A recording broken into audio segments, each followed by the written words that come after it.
ఆ జంగమ్మ దేవర స్వామి అక్కడి నుంచి వెళ్ళిపోగానే ఇక పల్లవి కింద కూర్చొని ఏడుస్తూ ఉంటుంది.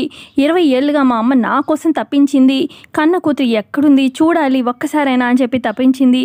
ఈరోజు నాకు ఆ నిజం తెలిసినా కూడా నేను మా అమ్మకి చెప్పలేని పరిస్థితి. ఇదేంటి స్వామి, నేను నిజం చెప్తే మా అమ్మ చనిపోవడం ఏంటి? మేమిద్దరిలో ఎవరో ఒకళ్ళు చనిపోయే వరకు ఈ నిజం బయటికి పడకూడదు అని చెప్పి ఆ స్వామి చెప్పడం ఏంటి? అసలు నాకేం అర్థం కావట్లేదు. అలాంటప్పుడు మా ఇద్దరిని ఇలా ఎందుకు తల్లి కూతుర్లా పుట్టించావు, ఎందుకు నేను బ్రతకడం అని చెప్పి ఇక పల్లవి చాలా చాలా ఇదిగా ఏడుస్తూ ఉంటుంది. ఇదేంటి స్వామి, అసలు ఈ మాత్రానికి నన్ను ఎందుకు ఇలా చేసావు, ఎందుకు బ్రతికించావు అని చెప్పి పల్లవి అలా ఏడుస్తూ ఉంటుంది. ఇక అప్పుడే లోపల ఉన్న గుండమ్మ అమ్మ పల్లవి అని చెప్పి పిలుస్తుందనమాట. ఇక పల్లవి మెల్లగా నడుచుకుంటూ లోపలికి వెళ్తుంది. ఏంటమ్మా పల్లవి, ఇప్పటిదాకా బయట ఉండి ఏం చేసావు అని చెప్పి గుండమ్మ అడుగుతూ ఉంటుంది. ఇక అక్కడే ఇటు శ్రీనివాసరావు, ఆదిత్య, అలాగే చరణ్, ఇటు వైష్ణవి అందరూ కూడా చుట్టూనే ఉంటారనమాట. గీత అందరూ ఉంటారు. ఇక పల్లవి ఏమో గుండమ్మ దగ్గర కాళ్ళ దగ్గర కూర్చొని అలా చూస్తూ ఉంటుంది గుండమ్మని. ఏమైందమ్మా, డాక్టర్ నన్ను అవుట్ ఆఫ్ డేంజర్ అని చెప్పారు కదా, ఇంకా ఎందుకు ఏడుస్తున్నావు అమ్మా పల్లవి అని చెప్పి గుండమ్మ అడుగుతూ ఉంటే ఇక అక్కడే ఉన్న శ్రీనివాసరావు అంటారనమాట, అసలు పల్లవి నీకు ఏమైపోతుందో అని చెప్పి చాలా భయపడిపోయిందమ్మా అని చెప్పి ఆయన అంటూ ఉంటారు. ఇక ఆదిత్య కూడా అంటారు, అసలు డాక్టర్ కూడా చేతులు ఎత్తేశారు, కానీ పల్లవి నీ రూమ్లోకి వచ్చి నీ గదిలోకి వచ్చి ఏం చెప్పిందో ఏమో కానీ నువ్వు కళ్ళు తెరిచావు. ఆ తర్వాత ఇక డాక్టర్ చూసి అవుట్ ఆఫ్ డేంజర్ అన్నారు, నిజంగా మిరాకిల్ లాగా అయిపోయింది అని చెప్పి ఆదిత్య కూడా అంటూ ఉంటే ఇక అప్పుడు ఆదిత్య అలా అనగానే గుండమ్మ అంటుంది, నా కూతురు నాతో ఏం చెప్తుందండి, అమ్మ నువ్వు కళ్ళు తెరవాలి అని చెప్పి ఖచ్చితంగా నాకు చెప్పే ఉంటుంది. నా కూతురు కదండి, నా కూతురు అలాగే చేస్తుంది నాకు తెలుసు అని చెప్పి అలా గుండమ్మ అంటూ ఉంటే నిజంగా నేను నీ కూతుర్నే అమ్మ, కానీ నిజం నేను నోరు తెరిచి నీకు చెప్పలేని పరిస్థితిలో ఉన్నాను అని చెప్పి పల్లవి అలా మనసులో అనుకుంటుంది. ఇక ఇటుపక్క చరణ్ కూడా అడుగుతాడు, ఏమైంది పల్లవి అలా ఉన్నావు, మేడం రికవర్ అయ్యి ఇంటికి వచ్చారు కదా, డాక్టర్ కూడా ఏం ప్రాబ్లం లేదన్నారు కదా, ఎందుకు అలాగా దిగాలుగా ఉన్నావు, ఏమైంది అని చెప్పి అంటూ ఉంటాడు చరణ్ కూడా. ఏం లేదులే చరణ్ అని చెప్పి పల్లవి అంటుంది. ఆ తర్వాత ఇక గుండమ్మ, చాలా థ్యాంక్స్ చరణ్, టైంకి వచ్చావు కాబట్టి పల్లవిని నన్ను నువ్వు సేవ్ చేయగలిగావు, నిజంగా చాలా థ్యాంక్స్ అని చెప్పి గుండమ్మ అంటూ ఉంటే, అయ్యో థ్యాంక్స్ అవన్నీ ఎందుకండి మన మధ్య, మీరు రికవర్ అయ్యారు అది చాలు అని చెప్పి చరణ్ అంటూ ఉంటాడు. ఈ లోపల బయటికి కొంత దూరం వెళ్ళిపోతాడు జంగమయ్య స్వామి. ఆయన ఫోన్ చేస్తాడనమాట వైష్ణవికి. ఇక వైష్ణవి ఏం తెలియనట్టు బయటకు వస్తుంది ఇంట్లో నుంచి. ఇక మేడం మీరు చెప్పినట్టే అమ్మాయికి చెప్పాను మేడం, కొంచెం చూసి డబ్బులు ఇవ్వండి మేడం అని చెప్పి ఆ జంగమ్మ దేవర స్వామి అంటూ ఉంటాడనమాట వైష్ణవితోని.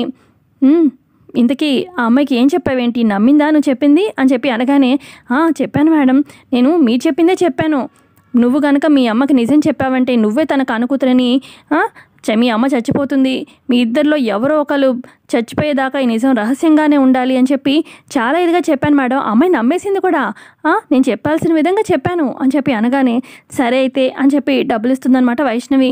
మేడం నేను అసలు డబ్బులు కోసమే ఇదంతా చేశాను, అసలు నేను ఎప్పుడు అబద్ధమే ఆడను, మీరు చెప్పారని చేశాను మేడం అని చెప్పి ఆ స్వామి అదే ఆ జంగమ్మ దేవర చెప్తూ ఉంటాడనమాట.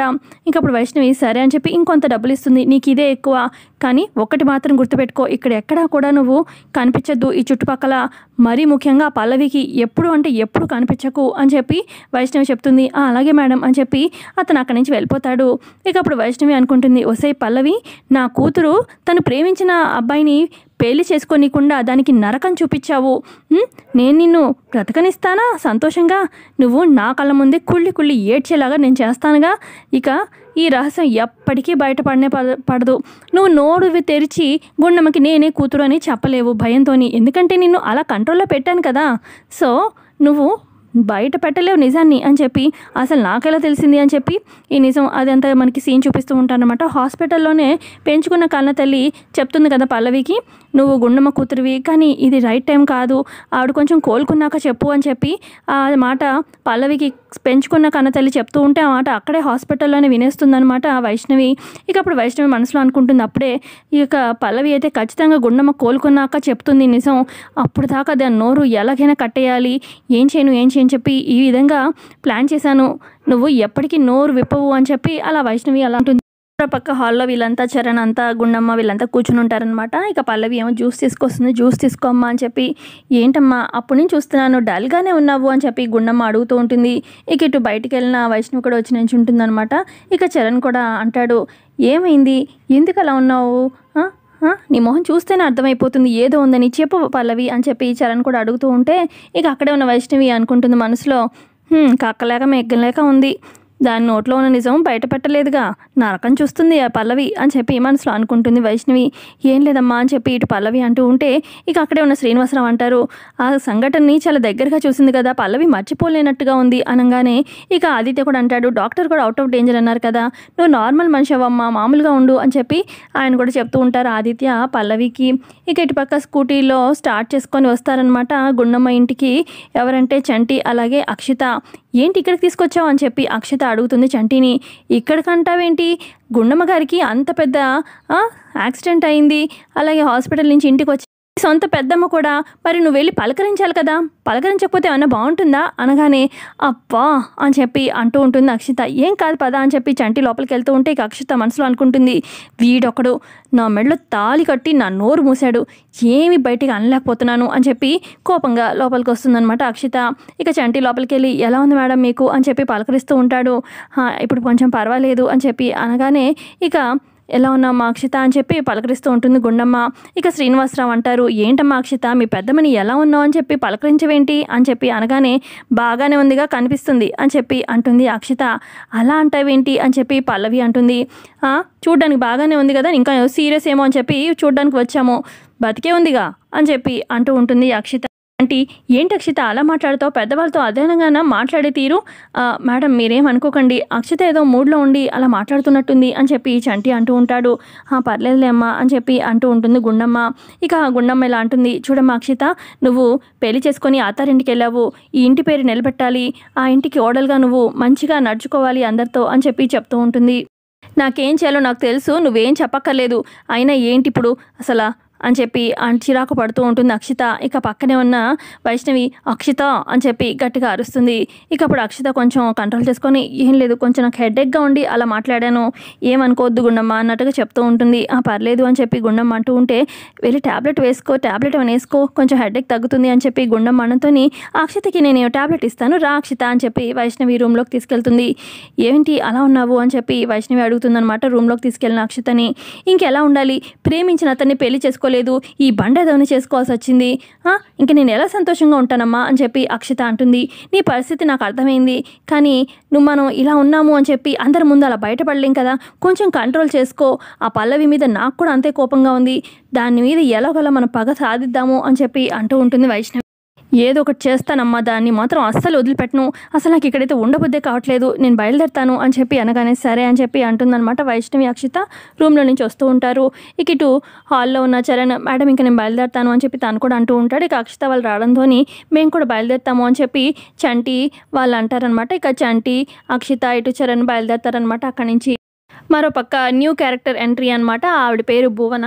అయితే భువన ఫ్రెండ్స్ వెయిట్ చేస్తూ ఉంటారు భువన రాక్ కోసం. ఇంకా రాలేదేంటి భువన అని చెప్పి చూస్తూ ఉంటారు. ఇక కార్లో నుంచి చాలా స్టైలిష్గా దిగుతుందనమాట. ఈ హ్యాపీ బర్త్డే అని చెప్పి భువన విష్ చేస్తుంది వాళ్ళ ఫ్రెండ్ని. ఇదిగో నీ బర్త్డే గిఫ్ట్ అని చెప్పి ఇస్తుందనమాట. ఓపెన్ చేయని చెప్పి భువన అనడంతో చూడగానే గోల్డ్ చైనా అని చెప్పి ఫ్రెండ్ షాక్ అవుతే, ఇంకో ఫ్రెండ్ ఏమో తన స్టేటస్ మరి అలాంటిది, అవును అయినా చక్కగా 5 స్టార్ హోటల్లో ఏర్పాటు చేయొచ్చు కదా పార్టీని, ఇక్కడ ప్లాన్ చేసావేంటి అని చెప్పి ఫ్రెండ్ అడుగుతూ ఉంటే అప్పుడు భువన అంటుంది, 5 స్టార్ హోటల్లో ఏముంటుంది, అక్కడ సరిగ్గా గట్టిగా అరవని కూడా అరవలేము, అంత చీకటిగా ఉంటుంది, అందుకే ఇక్కడ ప్లాన్ చేశాను అని చెప్పి భువన అంటుంది. ఆ తర్వాత ఇక కేక్ కటింగ్ జరుగుతూ ఉంటే ఇక కొంతమంది రౌడీలు వస్తారు. ఏంటి పాప మీ కేక్ కటింగ్ అయిపోయింది కదా, కొంచెం మాతో కూడా సరదాగా గడపచ్చు కదా అని చెప్పి భువన చేయి పట్టుకుంటారు. పిచ్చిగా ఉందా అని చెప్పి భువన ఆ రౌడీ చంప పగలు కొడుతుంది. ఇప్పుడే పరిచయం కదా, కొంచెం అలాగే ఉంటుంది, కొంచెం అడ్జస్ట్ అవ్వు పాప, కేక్ కటింగ్ అయిపోయింది కాబట్టి సరదాగా అందరికి కలిసి 2-3 ఉన్నాం కాబట్టి, మీరు 2-3 ఉన్నాం కాబట్టి బైక్ మీద సరదాగా లాంగ్ డ్రైవ్కి వెళ్దాము, ఈవినింగ్ పబ్కి వెళ్దాము, ఇక మీకు ఓకే అయితే నైట్ రూమ్కి కూడా వెళ్దాము అని చెప్పి అనగానే పిచ్చిగా ఉందా అని చెప్పి ఇక భువన వాళ్ళంతా కూడా అలర్ట్ చేస్తూ హెల్ప్ అని చెప్పి అనగానే అదే టైంకి వస్తాడనమాట హీరోలా చరణ్. రే హీరో వచ్చాడు రా హీరోయిన్ కోసం అని చెప్పి రౌడీలంతా చరణ్ని కొట్టబోతూ ఉంటే ఇక చరణ్ వాళ్ళందరినీ కొడుతూ ఉంటాడు. ఇక ఒక రౌడీ అటు తోస్తాడనమాట భువనాన్ని. ఇక భువన పడబోతూ ఉంటే చరణ్ పట్టుకుంటాడు. ఇక భువనని పట్టుకొని మరి ఆ రౌడీల్ని చితకబారుతాడనమాట. ఇక చరణ్ని ఫస్ట్ సైట్లోనే లవ్ చేసినట్టుగా చూపిస్తూ ఉంటారు భువనని. చరణ్ కొట్టడంతో ఈ రౌడీలంతా పారిపోతారు. ఇక చాలా థ్యాంక్స్ ఐఎమ్ భువన అని చెప్పి షేక్ హ్యాండ్ ఇస్తుంది. ఇక చరణ్ కూడా హాయ్ ఐఎమ్ చరణ్ అని చెప్పి అంటాడు. ఓకే మీరంతా సేఫే కదా, ఇక నేను బయలుదేరుతాను అని చెప్పి చరణ్ అక్కడి నుంచి వెళ్ళిపోతాడు. కానీ భువన మాత్రం చరణ్ని అలా చూస్తూ ఉంటుంది. పక్క గుండమ్మ పడుకొని ఉంటే ఇక గుండమ్మ కాలు నొక్కుతూ అక్కడే కూర్చుని ఉంటుందన్నమాట పల్లవి గుండమ్మని చూస్తూ. ఇక గుండమ్మకి మెలకు వస్తుంది. ఏంటమ్మా పల్లవి, నువ్వు నా కాళ్ళు నొక్కడం ఏంటి అని చెప్పి అనగానే, కూతురు తల్లి కాళ్ళు నొక్కడంలో తప్పేం లేదు కదమ్మా అని చెప్పి అనగానే ఇక ఆదిత్య కూడా వచ్చి, నిజంగా మా కన్న కూతురు ఎక్కడుందో తెలియదు, కానీ నిజంగా నీలో మా కన్న కూతురిని చూసుకుంటున్నాము, మా కన్న కూతురు లేని లోటు నువ్వు తీరుస్తున్నావమ్మా అని చెప్పి గుండమ్మ ఆదిత్య అంటూ ఉంటే ఇక గుండమ్మ అంటుంది, నా కన్న కూతురు లేని లోటు నువ్వైతే తీరుస్తున్నావు పల్లవి, కానీ ఒక్కసారైనా నా కూతుర్ని చూడాలని ఆశగా ఉంది అని చెప్పి అనగానే, అవునమ్మా అని చెప్పి అంటూ ఉంటారు ఆదిత్య కూడా. అప్పుడు పల్లవి అంటుంది, మనసులో అనుకుంటుందన్నమాట, నీ కన్న కూతుర్ని నేనే అమ్మా, కానీ చెప్పలేకపోతున్నాను నాన్న మీకు అని చెప్పి బయటకైతే ఇలా అంటుంది. మీ కన్న కూతురు ఎక్కడున్నా ఖచ్చితంగా మీకు ఏదో ఒక రోజు కనిపిస్తుంది సార్, మీరు ఏమీ దిగులు పెట్టుకోకండి, ఖచ్చితంగా ఆ రోజు వస్తుంది అని చెప్పి పల్లవి అంటూ ఉంటుంది. ఆ తర్వాత గుండమ్మ అంటుంది, అమ్మ పల్లవి నిన్ను ఒకటి అడగనా అనగానే, చెప్పమ్మా నువ్వు చెప్పు, ఏమైనా నేను చేస్తాను నీకోసం అని చెప్పి పల్లవి అంటూ ఉంటే అప్పుడు గుండమ్మ, ఏం లేదమ్మా, అక్షిత మా మీద కోపంతోనే అలా మాట్లాడుతుంది, తన జీవితం అంటే తను ప్రేమించిన వ్యక్తిని పెళ్లి చేసుకోలేదు కదా, ఆ కోపాన్ని ఈ మన ఇంటికి వచ్చినప్పుడల్లా ఇలాగా మమ్మల్ని మాటలు అంటుంది, కానీ మాకేం బాధ లేదు, తన జీవితం ఇప్పుడు చంటితో ముడిపడింది, తను కొంచెం అడ్జస్ట్ అయ్యి చంటితో హ్యాపీగా ఉండాలి అని చెప్పి నువ్వు కొంచెం మంచిగా చెప్పాలి వాళ్ళ ఇంటికి వెళ్ళి అని చెప్పి అనగానే, ఇక అప్పుడు మనసులో అనుకుంటుంది పల్లవి, ఎందుకు చెప్పనమ్మా, ఇంతకుముందంటే అక్షిత నాకు ఏమీ కాదు, కానీ ఇప్పుడు నువ్వు నా కన్న తల్లివి, అంటే అక్షిత నాకు అక్కతో సమానం, తను నాకు అక్క అవుతుంది, నా అక్క జీవితం బాగుపడాలని నేను కూడా కోరుకుంటాను కదా, ఖచ్చితంగా చెప్తానమ్మా అని చెప్పి మనసులో అలా పల్లవి అనుకుంటుంది. ఏంటమ్మా నువ్వు ఆ ఇంటికి వెళ్ళ నీకు ఇష్టం లేదా, చెప్పమ్మా అని చెప్పి ఇటు బయట గుండమ్మ అడుగుతూ ఉంటే, అయ్యో నేనేమీ అలా ఆలోచించట్లేదమ్మా, ఖచ్చితంగా నేను అక్షత జీవితం బాగుపడాలి, అక్క జీవితం బాగుపడాలి కాబట్టి నేను వెళ్ళి చెప్తాను, మాట్లాడతాను అక్షతతోని అని చెప్పి పల్లవి అంటుందన్నమాట. చాలా థ్యాంక్స్ అమ్మా అని చెప్పి ఇటు గుండమ్మ ఇటు ఆదిత్య అంటూ ఉంటారు పల్లవితోని. ఇక ఇంతే అండి ఎపిసోడ్లో చూపించింది. ఎపిసోడ్ నచ్చితే ఖచ్చితంగా లైక్ చేయండి. Thanks for watching.